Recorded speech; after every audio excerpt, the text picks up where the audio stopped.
Hi అండి. My mysterious boss part 2. Part 1 చూసి part 2 చూడండి. లవ్, ఎమోషన్, సస్పెన్స్ అన్నీ కలిపితే ఈ స్టోరీ. సిద్ధార్థ్, నాకు చాలా సంతోషంగా ఉంది.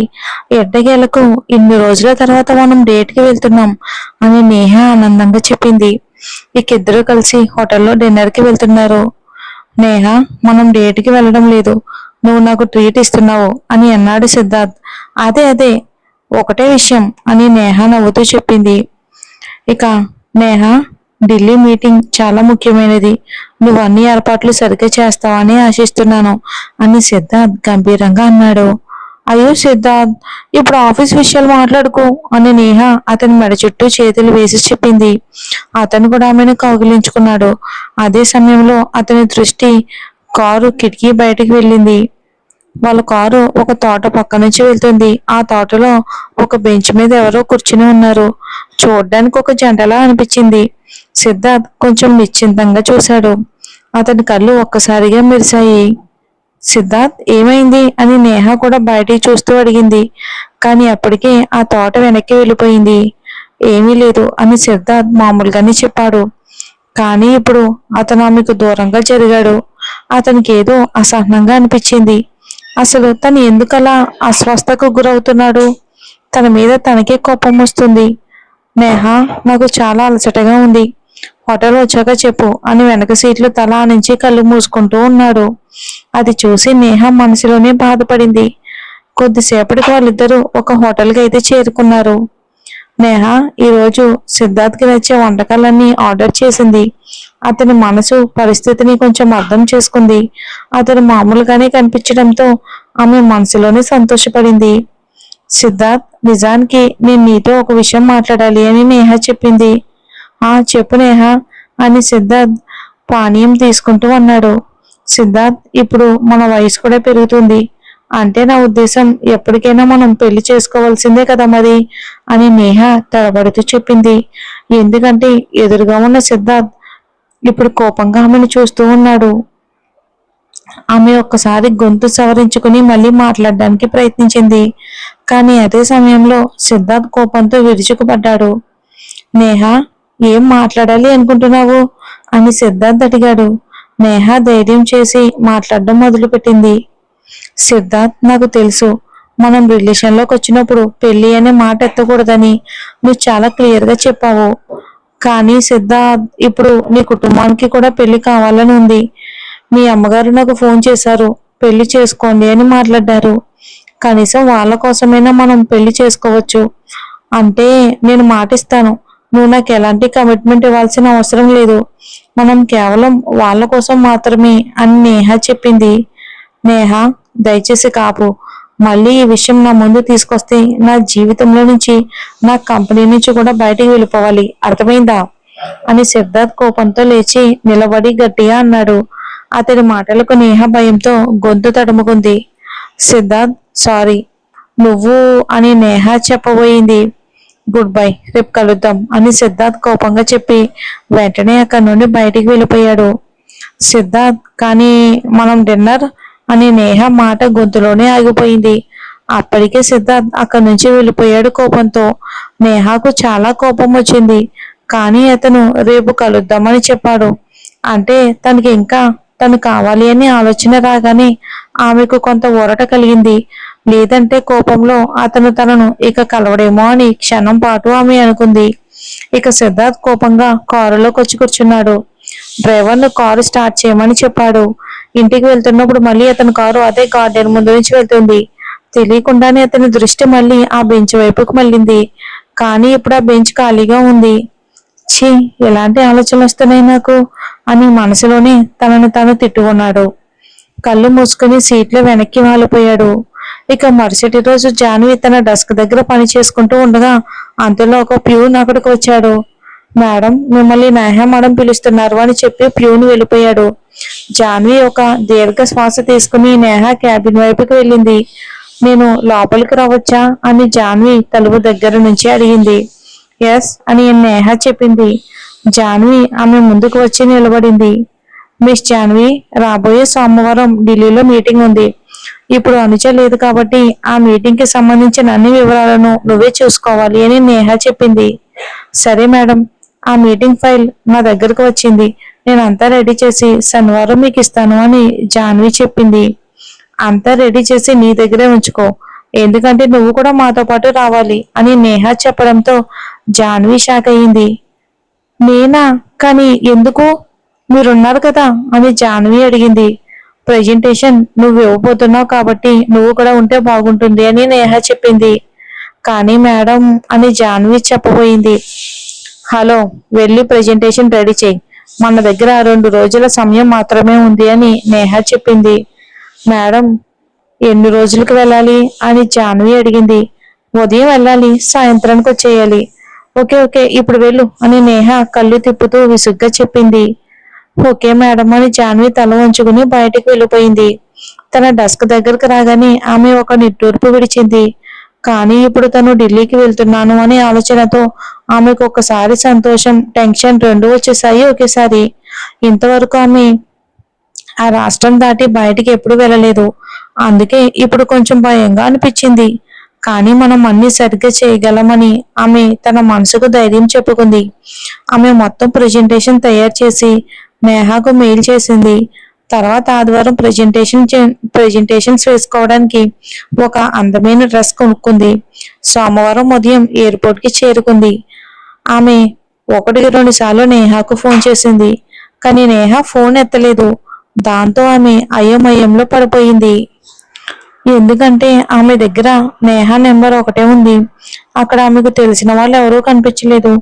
కొంతసేపు ఎదురు చూసినా నేహ నుంచి ఎలాంటి సమాధానం రాకపోవటంతో ఆమె విసిగిపోయింది. అదే సమయంలో ఆమె ఫోన్ మోగింది. నేహ పేరు చూసి ఆమె సంతోషపడింది. మిస్ జాన్వి, నేహ మాట్లాడుతున్నాను అని నేహ చెప్పింది. ఎస్ మేడం, నేను వచ్చేసాను, మీరు ఎక్కడున్నారు అని జాన్వి అటు ఇటు చూస్తూ అడిగింది. నన్ను ముందు మాట్లాడనివ్వు. చూడు, నేను మీతో రాలేను, నువ్వు ఒక్కదానివే వెళ్ళాలి అని నేహ చెప్పింది. ఎందుకు మేడం అని జాన్వి టెన్షన్తో అడిగింది. How dare you? ఇక్కడ నేను నీకు బాస్ని. నేను ఎంత చెప్తే అది మాత్రమే విను. ఎక్కువ ప్రశ్నలు అడగకూడదు. ఇప్పుడు ఇప్పుడు సిద్ధార్థ్ సార్తో వెళ్ళు. ఇంకా ప్రతి గంటకు అక్కడ ఏం జరుగుతుందో నాకు అప్డేట్ ఇవ్వు. బాయ్ అని చెప్పేసి ఇక నేహ ఫోన్ కట్ చేసింది. జాన్వికి ఒక్కసారిగా ఎడారిలోకి వచ్చినట్టు అనిపించింది. ఎందుకంటే ఇప్పుడు సిద్ధార్థ్ని ఆమె ఎంతగా తెలియదు సిద్ధార్థ్కి. ఇక నేహ కూడా తనతో లేదు. తన ముందే ఒక పెద్ద సమస్య వచ్చి నిలబడింది. ఒంటరిగా ఢిల్లీకి వెళ్ళి ప్రెజెంటేషన్ ఇవ్వాలి, అది సిద్ధార్థ్ సార్తో కలిసి. ఇక అలా అనుకోవడంతో ఆమెకు భయం వేసింది. అంతలోనే ఆమె ఫోన్ మోగింది. ఇక నేహ మెసేజ్ చూసింది. అందులో సిద్ధార్థ్ నెంబర్ ఉంది. అంటే ఇప్పుడు తనే అతనికి ఫోన్ చేయాలి. ఆమె గుండె వేగంగా కొట్టుకోవటం మొదలయ్యింది. ఆమె ఆ నెంబర్ డయల్ చేసి వెంటనే కట్ చేసింది. ఎందుకంటే అతనితో ఏం మాట్లాడాలో కూడా ఆమెకి ఏమీ అర్థం కాలేదు. తర్వాత మనసులోనే మాట్లాడాల్సిన మాటలనన్నీ సర్దుకుంది. మళ్ళీ అతని నెంబర్కి డయల్ చేసింది. అవతల ఫోన్ రింగ్ అవుతుంది. ఇటు ఆమె గుండె చప్పుడు మాత్రం మరింత పెరుగుతుంది. అతను ఫోన్ ఎత్తకపోతే బాగుంటుంది, తాను ఇక్కడి నుంచి వెళ్ళిపోవచ్చు అని ఆమె అనుకుంటూ ఉండగానే అతను ఫోన్ ఎత్తాడు. హలో అని జాన్వి గొంతు తెలియకుండానే తడబడింది. వెంటనే తన నాలుకను పళ్ళతో కొరికింది. హలో అని అవతల వైపు నుంచి వచ్చిన ఆ గంభీరమైన గొంతు ఆమె చెవుల్లో మారుమోగింది. అసలు ఏం మాట్లాడాలో కూడా ఆమె మర్చిపోయింది. హలో, ఆర్ యు డమ్ అని కేవలం ఆమె ఊపిరి శబ్దం మాత్రమే వినిపించడంతో అతను విసుగ్గా అన్నాడు. ఇక దాంతో జాన్వి ఈ లోకంలోకి వచ్చింది. హలో సిద్ధార్థ్ సార్, నేను జాన్విని మాట్లాడుతున్నాను అని జాన్వి చెప్పింది. ఎవరు జాన్వి అని సిద్ధార్థ్ అడిగాడు. సార్, నేను అనుజ మేడంకి అసిస్టెంట్ గా పనిచేస్తున్నాను. ఈ రోజు ఢిల్లీకి మీతో పాటు రావాలని నేహా మేడం చెప్పారు అని జాన్వి వీలైనంత సాధారణంగా మాట్లాడడానికి ప్రయత్నిస్తూ చెప్పింది. ఓకే, నేను నా లొకేషన్ పంపిస్తాను, అక్కడికి రండి అని సిద్ధార్థ్ చెప్పి ఫోన్ పెట్టేశాడు. జాన్వి ఊపిరి పీల్చుకుంది. అదే సమయంలో ఆమె ఫోన్ మోగింది. చూసేసరికి వాట్సాప్ లో సిద్ధార్థ్ తన లొకేషన్ పంపించాడు. ఆమె దానిపై క్లిక్ చేసింది. వెంటనే అతని దగ్గరికి వెళ్లే మార్గం కనిపించింది. కొంతసేపటికి ఆమె సిద్ధార్థ్ పంపించిన లొకేషన్ కి చేరుకుంది. ఆమె అటు ఇటు చూసింది. అప్పుడు ఆమె దృష్టి ఎదురుగా ఉన్న బ్లాక్ కలర్ కారుపై పడింది. ఆ కారు ఎక్కడో చూసినట్టుగా ఆమె కనిపించింది. అదే సమయంలో ఆ కారు నుంచి సిద్ధార్థ్ బయటకు వచ్చాడు. నల్ల రంగు కళ్ళద్దాలతో అతను అచ్చం సినిమా హీరోలా కనిపించాడు. జాన్వి మనసులోనే అతని వ్యక్తిత్వాన్ని అయితే మెచ్చుకుంది. తర్వాత అతను దగ్గరికి వెళ్లి నిలబడింది. హాయ్ సార్ అని జాన్వి తడబడుతూ చెప్పింది. అతను ఒకసారి ఆమె వైపుకు చూశాడు. మిస్ జాన్వి, మీ బ్యాగ్ ఎక్కడుంది అని సిద్ధార్థ్ అడిగాడు. బ్యాగ్ అని ఆమె తన పర్స్ వైపుకు చూస్తూ అడిగింది. మీరు మీ బట్టలు తీసుకురాలేదా అని సిద్ధార్థ్ అడిగాడు. అది విని ఆమె అయోమయంగా చూసింది. బట్టలు ఎందుకు అన్న ప్రశ్న ఆమె ముఖంలో స్పష్టంగా కనిపించింది. మిస్ జాన్వి, మనం 3 రోజులు ఢిల్లీలో ఉండబోతున్నాం. మరి బట్టలు అవసరం లేదా అని సిద్ధార్థ్ కొంచెం చిరాగ్గా అన్నాడు. దాంతో జాన్వి షాక్ అయింది. కానీ నేహా మేడం అయితే మనం వెంటనే తిరిగి వచ్చేస్తామని చెప్పారు అని జాన్వి భయంగా చెప్పింది. దాన్ని వీలైనంత తొందరగా సరి చేసుకోండి. ఇక ఫ్లైట్ టైం అయ్యింది అని సిద్ధార్థ్ చిరాగ్గా ఆమె వైపుకు చూసి చెప్పి అక్కడి నుండి వెళ్ళిపోయాడు. ఆమె వెంటనే నేహాకు ఫోన్ చేసింది. హలో మేడం, సారు 3 రోజుల కోసం ఢిల్లీ వెళ్ళాలి అంటున్నారు అని జాన్వి ఒక్కసారిగా చెప్పింది. మరి అని అవతల వైపు నుంచి నేహ బద్ధకంగా అడిగింది. మేడం, కానీ మీరైతే 1 రోజులో తిరిగి రావాలని చెప్పారు కదా అని జాన్వి చెప్పింది. 3 రోజుల ఉదయమే నేను నీకు మెయిల్ చేశాను, చూడలేదా? ఇప్పుడు నీ సంగతి నువ్వే చూసుకో. నాకు మళ్ళీ ఒక్క తప్పు కూడా జరగకూడదు. ఇప్పుడు నువ్వు సిద్ధార్థ్ మూడు పాడు చేసి ఉంటావు. నేను అతనితో మాట్లాడతాను అని నేహ కొంచెం గట్టిగా చెప్పి ఫోన్ పెట్టేసింది. జాన్వికి ఇంకా మాట్లాడాలని ఉంది, కానీ అప్పటికే ఫోన్ కట్ అయిపోయింది. ఆమె నిరాశగా అక్కడే తన మెయిల్ చెక్ చేసింది. అందులో నేహ ఉదయాన్నే పంపిన మెయిల్ ఉంది. అందులో ప్రాజెక్ట్ వివరాలు పంపించింది. కానీ ఇప్పుడు ఆ మెయిల్ చూడడానికి లేట్ అయిపోయింది. ఇంకో గంటలో ఫ్లైట్ ఉంది. జాన్వికి టెన్షన్ మొదలైంది. రోజులేమీ బాగోలేవేమో, చి ఏం జరుగుతుందో అసలు అని ఆమె మనసులోనే ఆలోచిస్తూ ఉండగా, మేడం వెళ్ళాలా అన్న గొంతు వినిపించడంతో ఆమె ఈ లోకంలోకి వచ్చింది. ఎదురుగా ఉన్న వ్యక్తిని చూసి ఆమె మళ్ళీ షాక్ అయింది. ఎందుకంటే అతన్ని కూడా ఎక్కడో చూసినట్టుగా అనిపించింది. మీరెవరు అని జాన్వి ఆశ్చర్యంగా అడిగింది. నేను సిద్ధార్థ్ సార్ డ్రైవర్ని. లగేజ్ తీసుకుని వచ్చాను. మిమ్మల్ని కూడా లోపల వరకు వదిలేస్తాను అని డ్రైవర్ చెప్పాడు. అప్పుడు ఆమె తన ఆలోచనలన్నీ పక్కన పెట్టి మౌనంగా అతను వెనకాలే నడిచింది. అతను లగేజ్ ని కౌంటర్ వరకు తీసుకెళ్లి అక్కడే పెట్టి అక్కడి నుంచి వెళ్ళిపోయాడు డ్రైవర్. ఆమె కూడా తర్వాత ఫ్లైట్ లోకి వెళ్ళింది. సిద్ధార్థ్ అప్పటికే వచ్చి కూర్చున్నాడు. అతని పక్క సీటు ఆమె కోసమే ఉంది. జాన్వికి చాలా టెన్షన్ గా అనిపించింది. ఒకవైపు 3 రోజులు సిద్ధార్థ్ సార్తో ఉండాలి, మరోవైపు బట్టలు తీసుకురాలేదు. మీటింగ్ వ్యవస్థగా ఏం జరుగుతుందో ఏంటో ఆమెకేమీ తెలియట్లేదు. పైగా కొద్దిసేపటి క్రితమే సిద్ధార్థ్ కోపం ఎలా ఉంటుందో చూసింది. తెలియకుండానే ఆమె ముఖంలో భయం, నిరాశ రెండూ కనిపించాయి. ఎలాగో ధైర్యం తెచ్చుకొని ఆమె అతని పక్క సీట్లోకి వచ్చి అయితే కూర్చుంది. కానీ ఇప్పుడు ఆమె ముందున్న సమస్య ఇంకొకటి. ఒకవైపు ఆమెకు ఎత్తులోకి వెళ్లాలంటే భయం, దానికి తోడు జీవితంలో మొదటిసారి విమానంలో కూర్చుంది. ఆమె మనసులోనే దేవుడిని ప్రార్థించడం మొదలుపెట్టింది. కానీ భయం ఎంత ప్రయత్నించినా తగ్గడం లేదు. ఆమె కళ్ళు మూసుకుని తను నిద్రపోతున్నానని ఊహించుకోవడానికి ప్రయత్నించింది. కానీ ఆమె మనసు మాత్రం దాన్ని అంగీకరించడానికి ఏమాత్రం సిద్ధంగా లేదు. అదే సమయంలో విమానంలో అందరూ సీట్ బెల్ట్ పెట్టుకోవాలని ప్రకటన వచ్చింది. జాన్వి సీట్ బెల్ట్ పెట్టుకోవడానికి ప్రయత్నించింది, కానీ అది సరిగ్గా పెట్టుకోవటం రావడం లేదు. అంతలో వెయిట్ అని సిద్ధార్థ్ గొంతు వినిపించింది. ఆమె ఉలిక్కిపడి అతని వైపుకు చూసింది. అతను కొంచెం ఆమె వైపుకు వంగి ఆమె మరోవైపు ఉన్న సీటు బెల్ట్ను తీసుకుని పెట్టాడు. అప్పుడు ఆమెకు అతని పర్ఫ్యూమ్ వాసన ఎంతగానో ఆకర్షణీయంగా ఉందని తెలిసింది. భయంతో ఇంతవరకు అతని వైపు తన దృష్టే వెళ్ళలేదు. కానీ ఇప్పుడు బెల్ట్ పెడుతున్నప్పుడు అతని ముఖం ఆమె ముఖానికి చాలా దగ్గరగా ఉంది. అతని ఊపిరి తెలియకుండానే ఆమె చేతిపై తగులుతుంది. ఆమె శరీరం ఒక్క క్షణం వణికిపోయింది. ఆమె ఊపిరి బిగబట్టి ఆపుకుంది. ఒకవేళ ఊపిరి కుదిరితే అతను కోపడతాడేమో అన్నట్టు. బెల్ట్ పెట్టడం పూర్తవగానే అతను మళ్ళీ తన స్థానంలోకి వచ్చి కూర్చున్నాడు. కానీ ఆమె మాత్రం ఇంకా అదే షాక్ లో ఉంది. ఇంత దగ్గరగా ఒక అబ్బాయి ఇలాగా ఫీల్ అవటం ఆమెకి ఇది మొదటిసారి. ఆమె మనసులో చాలాసేపు అతను తన దగ్గరకు వచ్చి బెల్ట్ పెట్టిన దృశ్యమే తిరుగుతూ ఉంది. చివరకు ఆమె ఆ ఆలోచన నుంచి బయటకు వచ్చినప్పుడు వారి విమానం అప్పటికే గాల్లో ఎగిరిపోయిందని గమనించింది. ఆమెకు చాలా సంతోషంగా అనిపించింది. సిద్ధార్థ్ ఆలోచనలో తన భయాన్ని మర్చిపోయింది. ఆ తర్వాత మాత్రం మొత్తం ప్రయాణంలో సిద్ధార్థ్ ఆమెతో ఒక్క మాట కూడా మాట్లాడలేదు. ఎంత కోపిష్టి బాస్, ఎంత గర్వం అని ఆమె మనసులోనే అనుకుంది. ఆమె కూడా అతనితో ఏమీ మాట్లాడకుండా కేవలం అతన్ని అనుసరిస్తూ వచ్చింది. ఎయిర్పోర్ట్ లో వారి కోసం కారు రెడీగా ఉంది. ఆ కారు వారిని ఒక విలాసవంతమైన హోటల్ కి తీసుకెళ్లింది. హోటల్ రూమ్ చూసి జాన్వి ఆశ్చర్యపోయింది. ఇంత మెత్తటి మంచం, ఇంత ఖరీదైన ఫర్నిచర్ ఆమె మొదటిసారిగా చూస్తుంది. లోపలికి వెళ్ళగానే చిన్న పిల్లల మంచం మీద ఎగిరి ఎగిరి పడింది.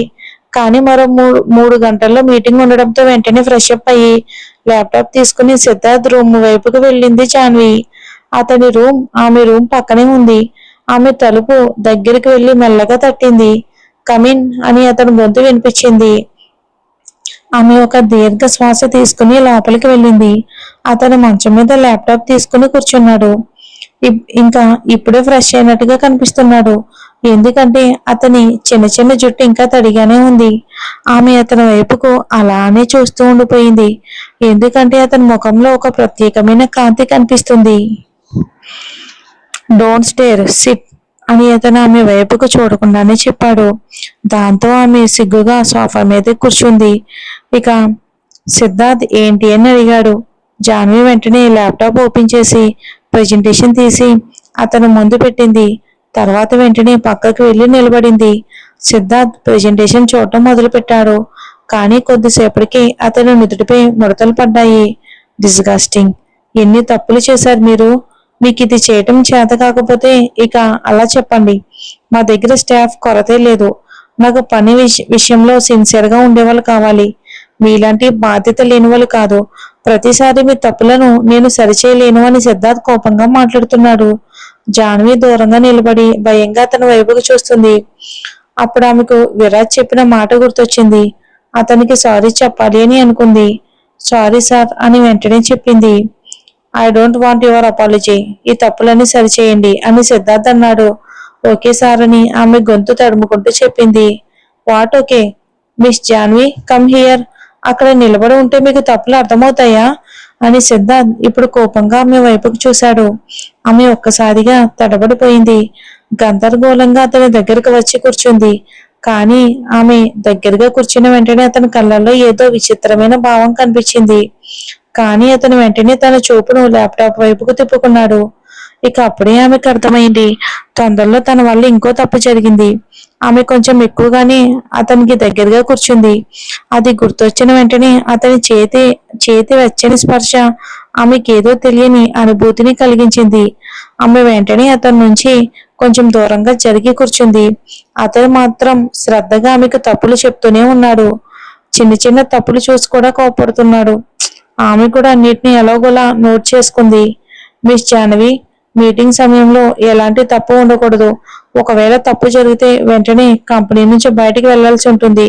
గాట్ ఇట్ అని చివరగా సిద్ధార్థ్ గట్టిగా హెచ్చరించాడు జాహ్నవిని. ఇంకా అంతే. ఒక్కసారిగా ఆమె కళ్ళు నీళ్లతో నిండిపోయాయి. ఆమె సహనం పూర్తిగా అయిపోయింది. ఆమెకు తన మేనత్త గుర్తొచ్చింది. ఆమె మావయ్య ఇంట్లో ఉండడానికి వచ్చినప్పుడు మేనత్త కూడా ఇలాగే తనని తిట్టేది. ఒంటరిగా ఉన్నప్పుడు చాలా ఏడ్చేది. అమ్మ నాన్నలు బాగా గుర్తుకు వచ్చేవారు. ఇక ఈ రోజు కూడా ఆమె పరిస్థితి అలాగే అయిపోయింది. కానీ ఇక్కడ మాత్రం ఆమె ఏడవలేకపోయింది. ఐఎమ్ సారీ సార్, నేను ఇన్ని తప్పులు సరిచేస్తాను అని జాన్వి ఏడుపు కలిసిన గొంతుతో ఎలాగోలా చెప్పి వెంటనే గది నుంచి బయటికి వెళ్ళిపోయింది. సిద్ధార్థ్ వెనుక నుంచి ఏదో చెప్తున్నాడు కానీ ఆమె అసలు వినిపించుకోలేదు. జాన్వి నేరుగా తన గదిలోకి వచ్చింది. గదిలోకి రాగానే ఇంతవరకు ఆపుకున్న కన్నీళ్లకు దారిచ్చింది. కానీ ఇప్పుడు సమయం తక్కువగా ఉందని గుర్తొచ్చింది. వెంటనే ఫ్రెష్ అప్ అయ్యి మళ్ళీ పని చేయటం మొదలు పెట్టింది. ఈసారి ఎలాంటి తప్పు చేయకూడదని ఆమె గట్టిగా నిర్ణయించుకుంది.